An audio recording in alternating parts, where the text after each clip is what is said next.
Well, we've all driven it at some point, whether it's within our own province, perhaps even across a good chunk, or maybe even the entirety of the country. The Trans Canada Highway links this country from coast to coast, but it is something we take for granted, both in terms of how difficult it was to build in the first place and just how impactful it was for this country.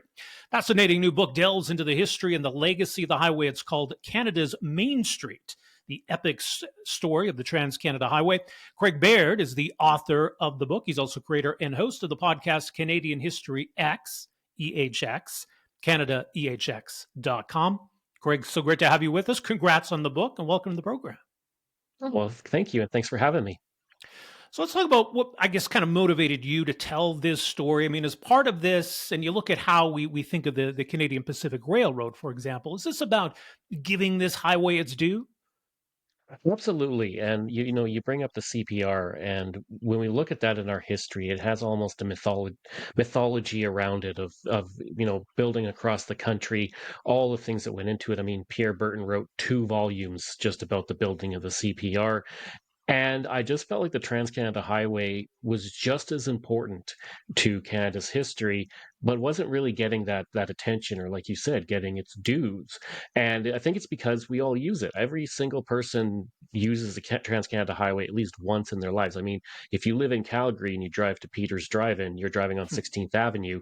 That's the Trans-Canada Highway, and we just don't really equate that. We don't think of the fact that you can stay on that road all the way to Halifax, or all the way to Vancouver and then on to Victoria.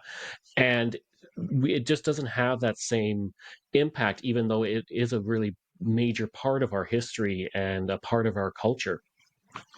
Yeah, it's such a fascinating story, and it's one of those things where there's not really like a hero of this story. There's not really someone you can point to and say, "Here's who we have to thank for the Trans Canada Highway." I mean, it took so long just to bring it about in the first place, and so many people had a role in making this happen. So how do you boil that down in a way to understand who really was responsible? Well, I mean, like you said, it doesn't really have that one person. When we look at the CPR, we can say, "Oh well, Sir John A. Macdonald was really the one who pushed that, and Sir Sanford Fleming was the one who surveyed a bunch of it." So we have these big figures in our history attached to it, but we don't have that with the Trans Canada Highway. We have various governments. I mean, kind of, you start to get the first inklings of it under William Lyon Mackenzie King, and then his successor Louis Saint Laurent, who brings in the Trans Canada Highway Act in 1949. He's eventually ousted, and that brings in John Diefenbaker, and then he's ousted, and that brings in Lester B. Pearson. So you have 4 different prime ministers all kind of playing a part. And if we look at the building of the highway from 1949 to essentially 1971, you can also bring Pierre Trudeau in there. So that's 5 prime ministers, so Yeah. many different names, all having a part in the building of this highway. And we do have, certain bigger names with it. Joey Smallwood and his drive for 65 and having the highway built in that time, and in Newfoundland, and various other things. But there's no real major figures that kind of dominate the discussion, or anything like that. And I think that's because of how it was done, with the federal government and the provincial government kind of splitting the responsibilities. So 1949 is kind of the beginning, but it's almost in a way like the end of the beginning, right? So you get this whole chunk leading up to 1949 where this has been kicked around, debated, discussed.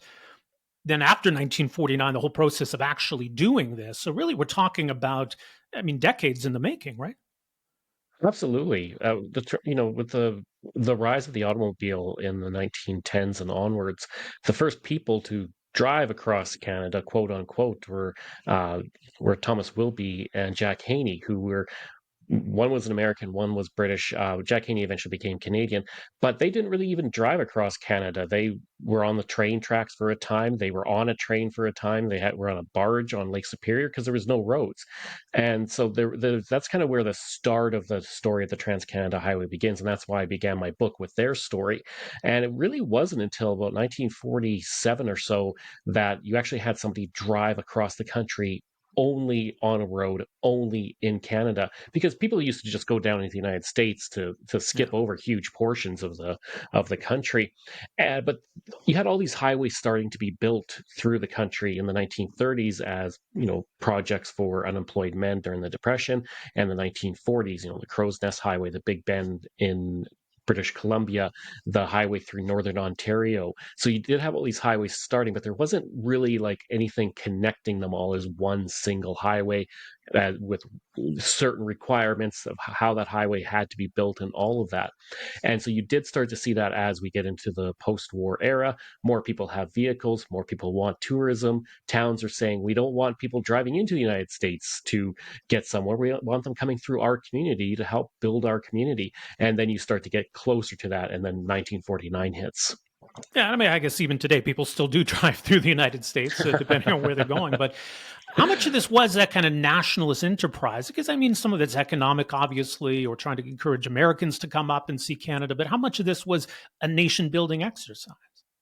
I think when you compare it to the CPR, it's nowhere near like that. With CPR, it was building across this, huge landmass. It was ensuring that British Columbia was part of Canada. It was creating settlement in the Canadian West. With the Trans-Canada Highway, there was a little bit of nationalism because the Americans were building their interstates. So we were thinking, well, if they can build all these interstates, we can at least build one road across this country. I mean, they built the Alaska Highway for us. Essentially, we can do this.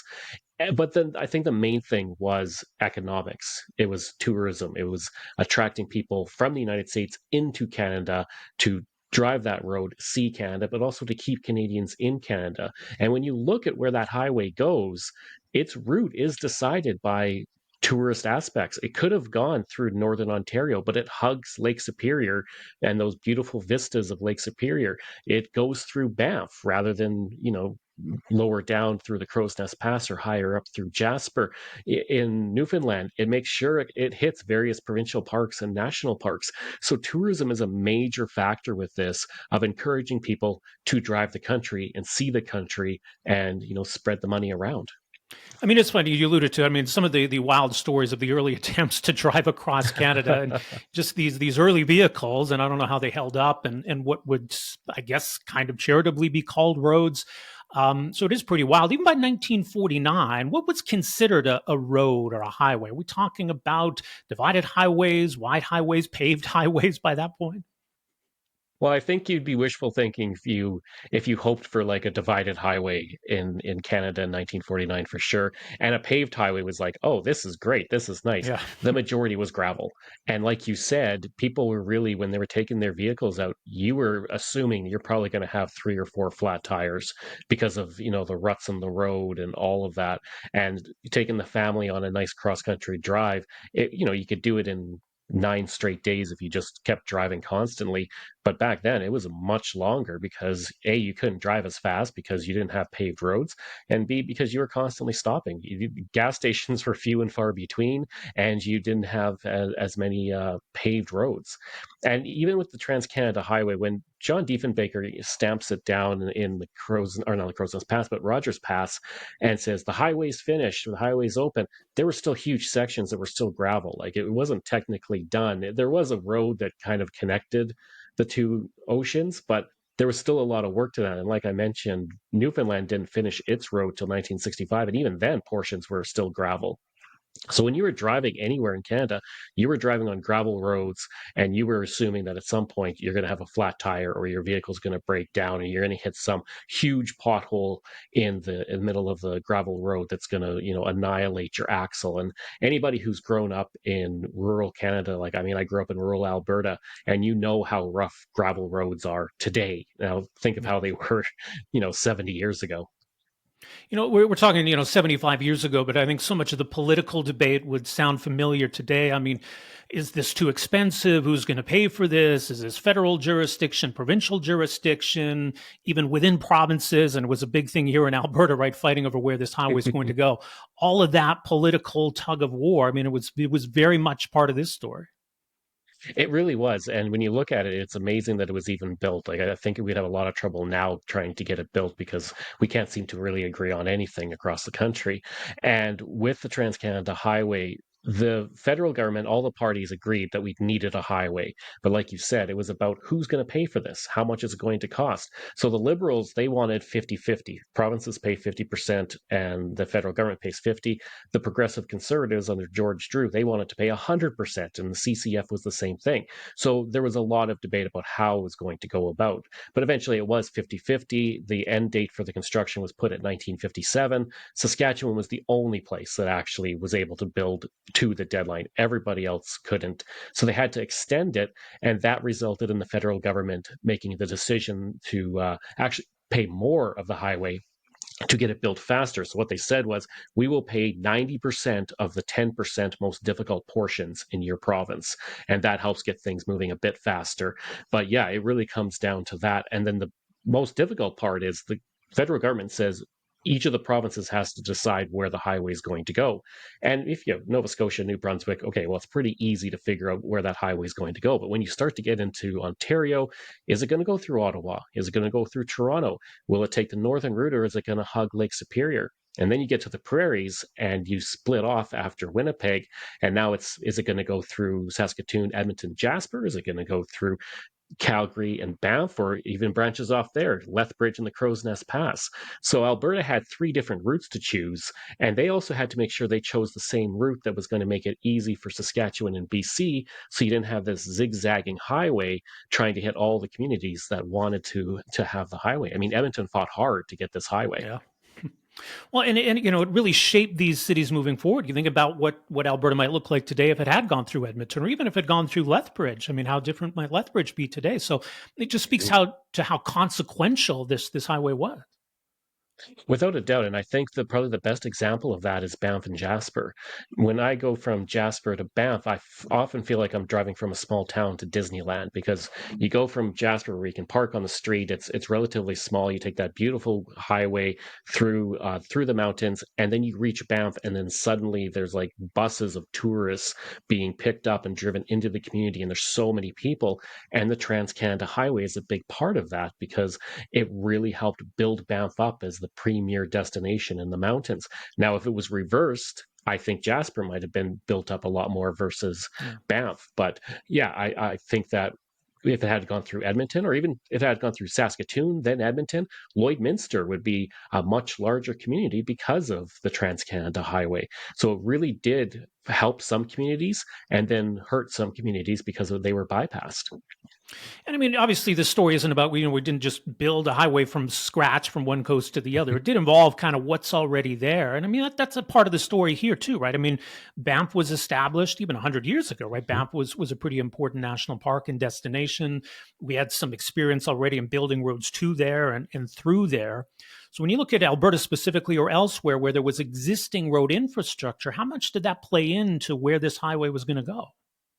It played into it quite a bit. I mean, when you're thinking Edmonton to Jasper, the Yellowhead Association, who were pushing to get the Trans Canada Highway built through Edmonton, they did a convoy, or a caravan, they called it, from Edmonton all the way to Kamloops, because they were trying to show that there is a road here. We can use this road. And it was a gravel road. Like it wasn't a paved road like it is now. And a lot of people were pushing for the Crow's Nest Highway because it was the most developed highway in Alberta at that time. So it was felt like this would be the easiest one to build. But obviously, building through Banff, I think, and Calgary was really the most important aspect for Alberta, because you had a major city and then you had a major tourist destination. And also, building through national parks was beneficial because the federal government was paying for all of the highway through national parks. So going through Crow's Nest Pass is great. You do have a highway there, but you don't have a national park that you're driving through like you would with Banff or even Jasper. But having that road infrastructure was good. It was a matter of upgrading it and getting it to the specifications that the federal government wanted. And really, that meant turning a gravel road into an actual highway. Yeah, it's funny because you might have assumed going through the mountains would have been the hardest part of all of this. I don't know. By 1949, it's almost like we were kind of good at that, and there were a lot of challenges elsewhere in the country. Where were the biggest challenges in doing this? Yeah, like you said, going through Banff, the highway was there. It might have been kind of a rudimentary highway, but it still was there. You weren't blazing through the bush trying to get a highway built. Where you really saw challenges were parts of British Columbia. There were a lot of bridges that had to be built, and that cost a lot of money. And then, especially in Ontario over Lake Superior, because there wasn't really a highway there, there was train that went through there, and that's when you have communities like Wawa getting the highway, and within a year of the highway going through, you have the Wawa Goose suddenly appearing because they see the importance of getting people to come to the community, because the highway doesn't always go through a community. It's, 2 or 3 kilometers north of that community.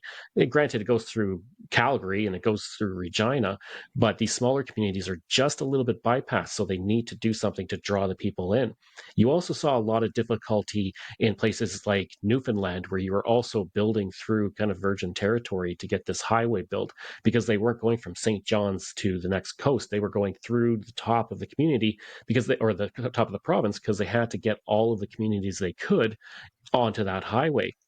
And the Kenzo Causeway in Nova Scotia was a huge project to connect Cape Breton Island with the Nova Scotia mainland, and that was part of building the Trans Canada Highway. Now, some provinces had it very easy. Saskatchewan was more or less building over flat land, and it was easy. PEI also had it very easy because there wasn't a lot of highway there. But then there were a lot of bigger construction projects, especially through cities like Montreal and such, where the highway had to be upgraded, interchanges, tunnels, all of that.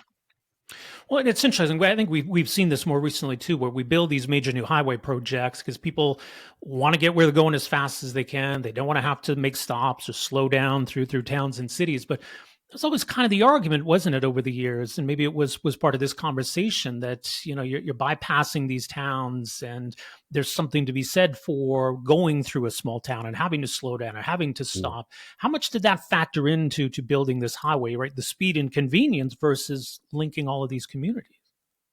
Well, I think their main concern was hitting the major cities and not so much the small towns. And like you said, the towns were kind of bypassed. They were usually either right near the highway or a few kilometers away from the highway. So they really had to draw those people off the highway. But then with building through the cities, at first it seems like a great idea. Cool, we're going through downtown Ottawa, or we're going through straight through Calgary. But then as there's more cars on the road, these people who are driving across the country are suddenly saying, I don't want to drive through rush hour Ottawa to get to Yeah. my destination. I'm not trying to stop in Ottawa. And that's where you start getting ring roads appearing, in Calgary and Winnipeg and Ottawa and all these other places, because people are like, I just want to get to my destination. I'm not trying to buy anything in this city. But back in 1949, where it was much smaller, there was less cars, you could drive through the downtown core, pull off and go get something to eat, get back in the car and continue driving. You weren't dealing with the rush hour that you have now. So you do see changes to the highway over time because of that. You have the communities, smaller ones, building roadside attractions to get people to come in. Husky the Muskie in Kenora, for example, and then you have cities building ring roads to keep people going around the city, but also hoping that they maybe stop in the city. Mhm.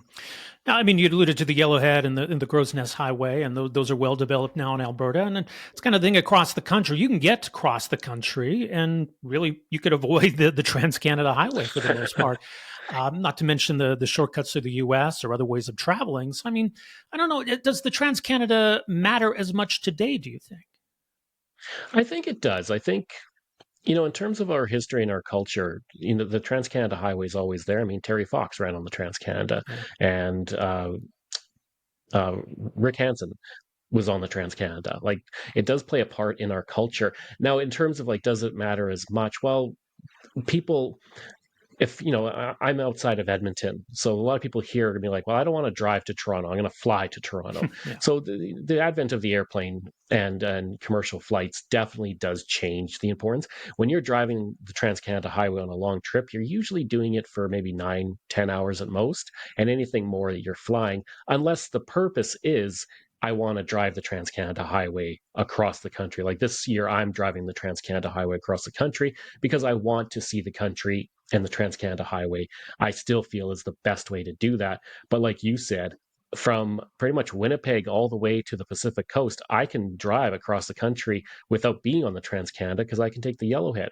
and I can take a good portion of Ontario without the Trans-Canada Highway because I can take the Northern Road. But all of those are still part of the Trans-Canada Highway network, even though they're not the official number one highway. Well, the book is called Canada's Main Street, the epic story of the Trans-Canada Highway. It's available this month. Much more is mentioned, Canada X, Canada EHX.com. Craig, again, congrats on the book and appreciate the conversation. Thanks so much for joining us here. Thanks for having me.